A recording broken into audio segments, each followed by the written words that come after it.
Tensions along the Thai-Cambodian border have reached a boiling point as reports emerge that Thailand has deployed its tanks and armored vehicles in full strength to reinforce strategic positions. This powerful move has sent shockwaves across the region and has become the center of attention for military observers and analysts worldwide.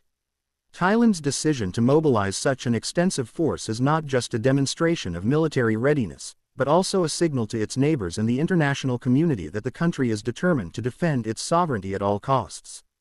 Eyewitness accounts describe the convoys of tanks rumbling toward border zones, accompanied by heavily armed troops and modern support systems, showcasing the technological edge that the Thai military currently possesses. These machines are not simply old models being repurposed, but advanced armored units equipped with state-of-the-art targeting systems, night vision capabilities, and highly destructive weaponry. Their presence on the ground has dramatically changed the atmosphere along the border, sending a clear psychological message to Cambodian forces stationed on the other side. For Prime Minister Hun Sen of Cambodia, this development has come at a particularly difficult time. Reports suggest that Hun Sen has been infuriated by Thailand's bold display of power, viewing it as a direct challenge to his authority and as an act that undermines Cambodia's military stance. Sources close to the situation reveal that Hun Sen immediately ordered his own forces to reinforce several key areas along the frontier in anticipation of a possible escalation. However, despite his efforts to project confidence and strength, internal cracks within the Cambodian military appear to be widening. Accounts from local informants indicate that several groups of Cambodian soldiers, overwhelmed by the pressure of facing superior Thai firepower, have abandoned their posts and fled into nearby forests. This retreat has raised serious questions about the morale and cohesion of Cambodia's armed forces, exposing vulnerabilities that could have long-term consequences for the nation's security. The human impact of these developments cannot be overlooked.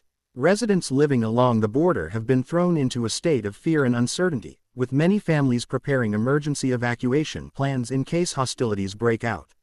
Shops and local markets that depend on cross-border trade are suffering heavily as commerce has slowed to a near standstill.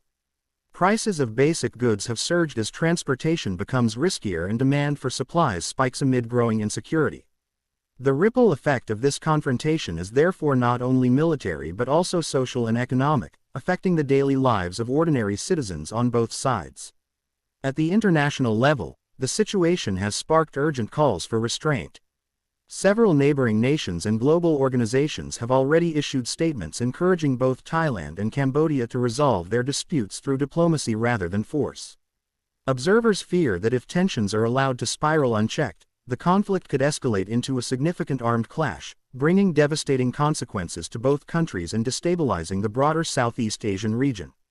Thailand's military display, though largely interpreted as defensive and precautionary, is undeniably provocative from the Cambodian perspective, and it forces Hun Sen's government into a precarious position where any miscalculation could lead to a direct confrontation.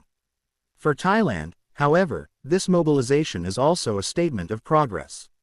The Thai army has invested heavily in modernizing its equipment, upgrading training programs, and ensuring that its personnel are battle-ready for a variety of scenarios. The readiness of its armored units, combined with the discipline and experience of its soldiers, has transformed the Thai military into one of the most capable forces in Southeast Asia. This starkly contrasts with Cambodia, which faces severe limitations in terms of budget, training, and access to cutting-edge military technology. Analysts believe that the disparity between the two forces has played a significant role in undermining Cambodian troop confidence, as reflected in the reports of desertion. Despite the intimidating display, it is unlikely that Thailand's leadership seeks outright war. Rather, the deployment appears to be a calculated measure to assert dominance and apply psychological pressure, sending a message that any encroachment or aggression will be met with overwhelming force. Such tactics are a common element of military strategy, particularly in regions where disputed territories and historical grievances remain unresolved. By demonstrating overwhelming strength, Thailand hopes to deter any hostile moves and secure its national interests without firing a shot. Yet, the very act of flexing this power carries the risk of further antagonizing Cambodia and triggering a dangerous cycle of escalation. Hun Sen now finds himself at a crossroads. His traditional reliance on strongman tactics to maintain authority is being tested as both internal dissent and external pressure mount.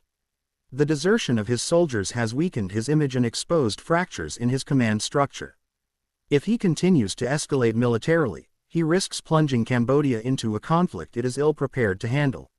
On the other hand, if he opts for negotiation, he may face criticism at home for appearing weak. The decision he makes in the coming days could shape not only the outcome of this border standoff but also his long-term political survival. As events continue to unfold, the world watches closely. The deployment of Thai tanks and armored vehicles is more than just a military maneuver, it is a statement that reverberates across the region. It underlines Thailand's determination to protect its sovereignty and shifts the balance of power in Southeast Asia.